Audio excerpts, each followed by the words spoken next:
Ethan Miles was the kind of man who blended into a crowd quiet, steady, invisible until the night he fought the police in front of his house while his 5-year-old daughter slept alone on the street.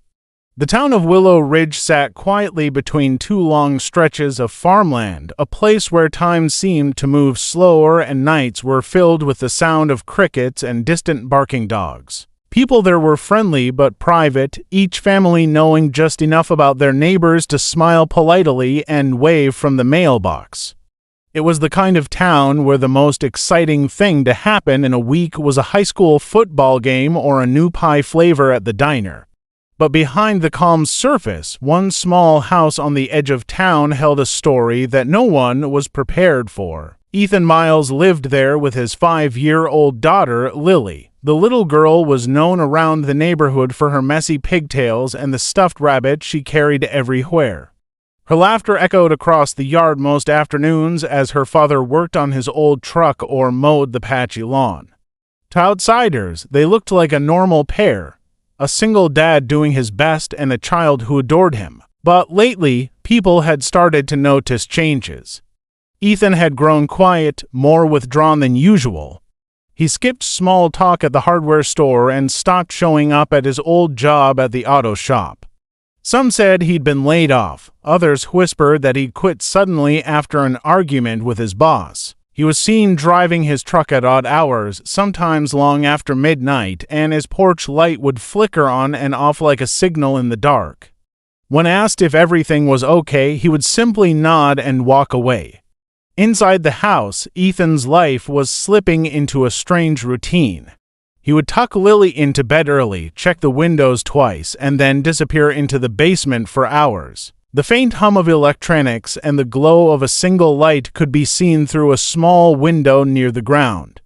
Sometimes neighbors heard the clatter of metal or the low rumble of a generator, but no one wanted to pry. Willow Ridge wasn't the kind of town that liked to interfere in other people's business. Lily, in her innocent way, seemed unfazed. She would play in the yard or draw chalk pictures on the sidewalk while her father worked nearby. But even she had started asking questions: why he locked the basement door now, why he jumped every time a car slowed down in front of the house, why he stayed up until sunrise staring out the window. He would smile softly and tell her not to worry, that everything he did was to keep her safe. By the first week of October, the nights had grown colder and Ethan's unease deepened. He barely slept, checking his phone constantly, pacing the kitchen while coffee sat untouched on the counter. The mail piled up and food in the fridge went bad. Yet in all his exhaustion, one thing never changed. Every night, before the clock struck midnight, he would peek into Lily's room, pull her blanket up to her chin, and whisper a quiet promise to her sleeping form. No one in Willow Ridge saw the storm building inside that quiet house. They only noticed that the light in Ethan's basement burned longer than usual that week, and that his truck, usually parked by the fence, was gone long before dawn. By the time anyone realized something was wrong, it was already too late. The silence that had always wrapped the neighborhood would soon be broken in a way no one would forget. Just after midnight, the stillness of Willow Ridge shattered. A neighbor across the street, half awake from the sound of something breaking, stepped onto his porch.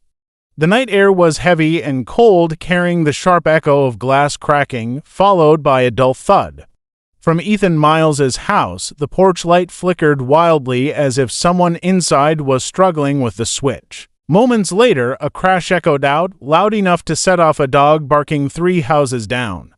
Within minutes, the first call to 911 was made. When the police arrived, they found the front door wide open, hanging crooked on one hinge. The faint beam of a flashlight swept across the living room, revealing a mess that looked less like a robbery and more like chaos. Furniture was overturned, a chair leg snapped clean in half, and the television screen was smashed, its glass glittering on the floor.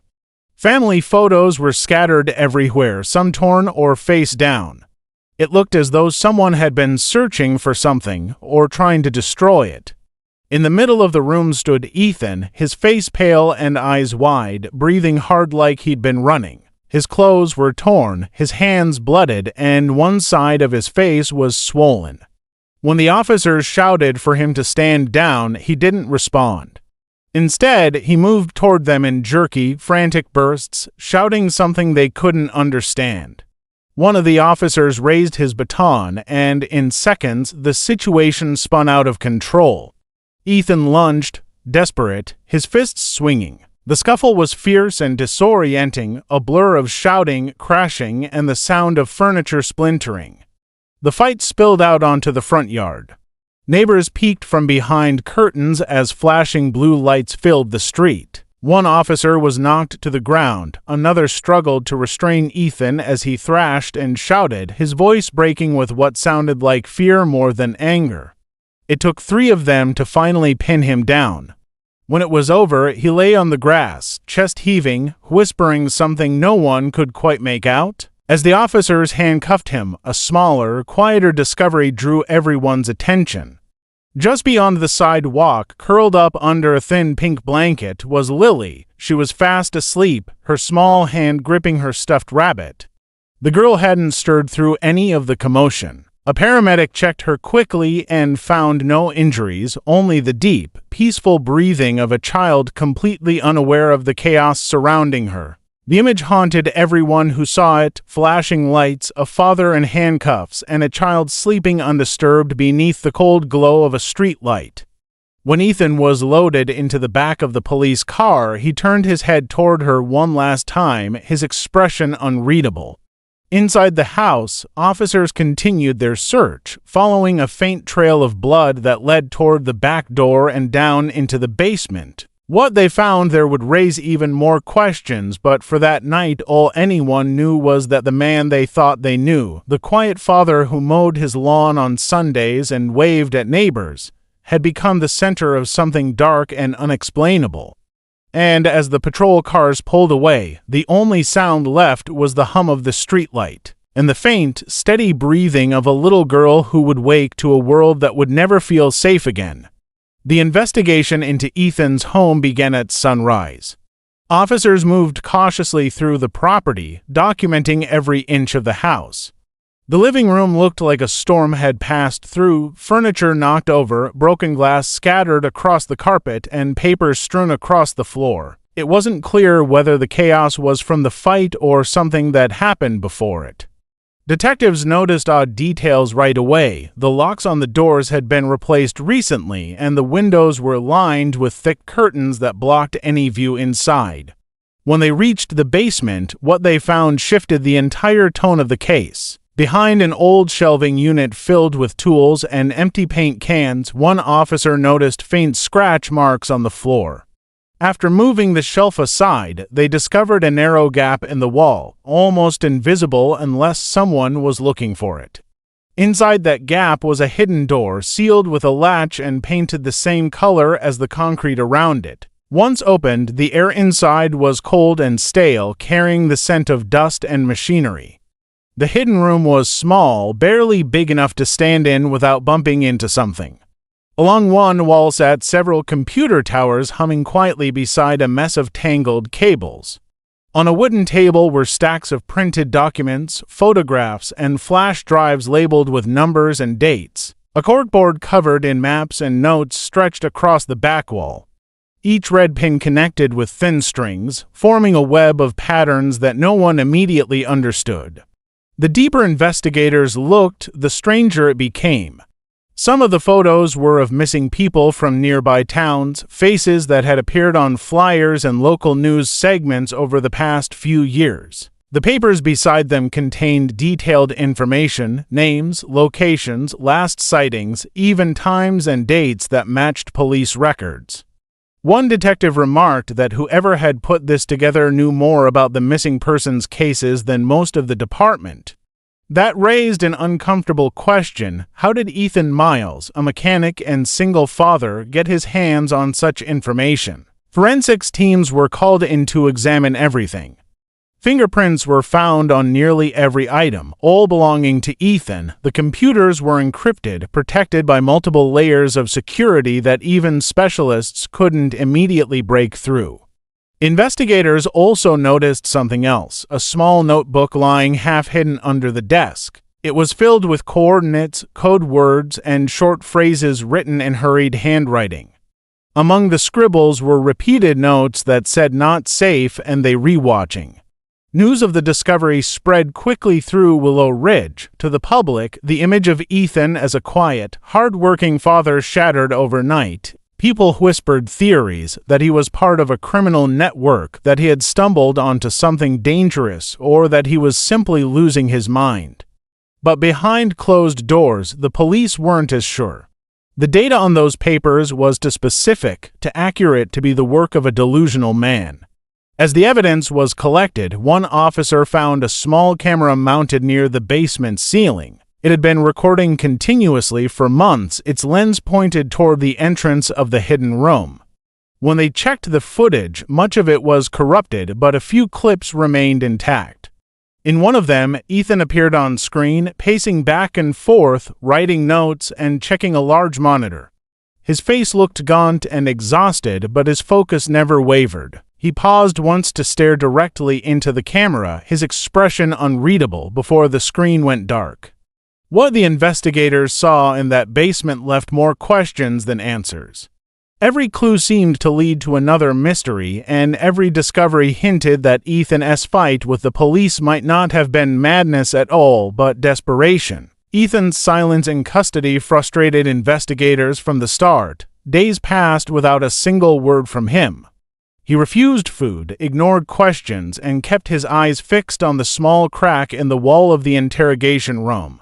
Detectives came and went, some trying to provoke him, others attempting calm persuasion, but none succeeded in getting more than a brief nod or shake of the head. It wasn't until his lawyer arrived that anything shifted. The man slid a folder onto the table and quietly explained that Ethan had been trying to expose something far larger than himself. The story sounded unbelievable. According to the lawyer, Ethan claimed he had been gathering evidence on a local child trafficking ring operating through nearby counties. He believed that some members of law enforcement were involved or at least turning a blind eye.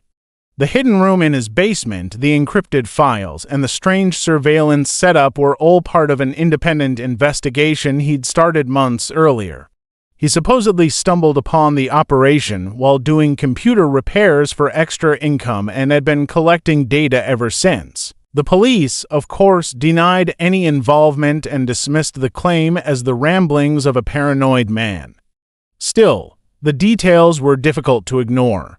When the forensics team decrypted a small portion of Ethan's files, they found documents that matched active missing persons reports, information that had never been made public. It was too precise to be coincidence. One file even contained the name of a person recently reported missing, a case the department hadn't yet announced to the media. That discovery sent a ripple of unease through the station. Public reaction exploded once the information leaked.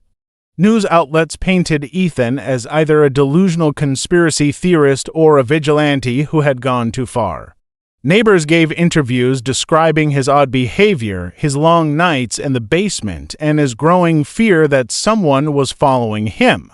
Some people believed he had lost his grip on reality after years of struggling to raise his daughter alone. Others thought he was a whistleblower silenced before he could finish his work. Meanwhile, Lily was placed in protective custody, unaware of the chaos surrounding her father. When questioned gently by social workers, she spoke about her dad's mission and how he promised to help kids who couldn't go home. The words struck a chord with investigators, but there wasn't enough proof to connect Ethan's files to an actual trafficking network. Without solid evidence or corroborating witnesses, his story remained a mystery suspended between truth and illusion. Inside the station, tension grew. A few officers whispered about inconsistencies in the official reports, missing pieces of evidence, and explained delays and altered logs. The department's leadership brushed it off as rumor, but the unease lingered. Ethan, despite everything, remained calm. He finally broke his silence only once, during a transfer to another facility, when he told a guard that he had done what he needed to do. The guard didn't understand what he meant, and Ethan refused to elaborate. That brief statement only deepened the mystery. If he truly had uncovered something, where was the proof? Investigators searched every device, every inch of his property, yet large portions of the data remained locked behind encryption they couldn't crack. The flash drives found in his basement were sent to state labs, but no immediate results came back. As weeks turned into months, the case began to fade from headlines. Interest shifted and people stopped asking questions. Still, those closest to the investigation couldn't shake the feeling that something vital was being hidden, something that explained why a quiet mechanic would risk everything and fight the police while his daughter slept outside. Ethan's silence, once seen as madness, began to look more like a shield against a truth that no one wanted uncovered. Months after the night that tore Willow Ridge apart, the story of Ethan Miles had faded into quiet memory for most of the town. The police had filed their final report, the house had been sold, and the yellow tape that once marked the scene was long gone. People still talked about it from time to time at the diner or gas station, but always in lowered voices, like mentioning it too loudly might invite bad luck. Yet the case was far from over. Beneath the surface, new details began to emerge, small, strange pieces that didn't fit the official version of events. A retired detective named Walter Griggs had been following the story ever since it broke. He'd spent 30 years on the force and had seen enough to recognize when something didn't add up. One afternoon, while reviewing old reports, he noticed an odd omission in the chain of evidence from Ethan's case. One of the officers who had responded the night of the arrest was not listed in later documentation. Curious, Walter started digging through personnel records. What he found was unsettling. That same officer had quietly resigned days after the incident, his file sealed under internal review. Digging deeper, Walter uncovered that the officer had previous disciplinary warnings for misconduct, including alleged connections to a local gang suspected of smuggling and extortion. The discovery reignited his curiosity about Ethan's claim that there were corrupt links within law enforcement. It seemed improbable, but not impossible. Walter took his findings to a former colleague who warned him to let it go. Still, the thought of the missing files, the secret room, and the terrified father refused to leave his mind. Around the same time, a new piece of evidence surfaced. Security footage from a gas station just a few miles from Ethan's home had been recovered from an old hard drive. The timestamp placed it less than 24 hours before the fight.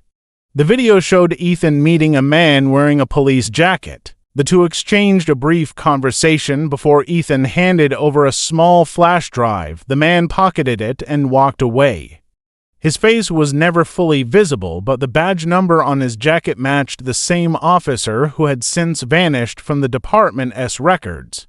The footage caused quiet panic among those who saw it. The drive Ethan had given away was never logged as evidence, and no one knew what was on it. Soon after, whispers began spreading that state authorities were reopening an investigation into human trafficking operations connected to the region.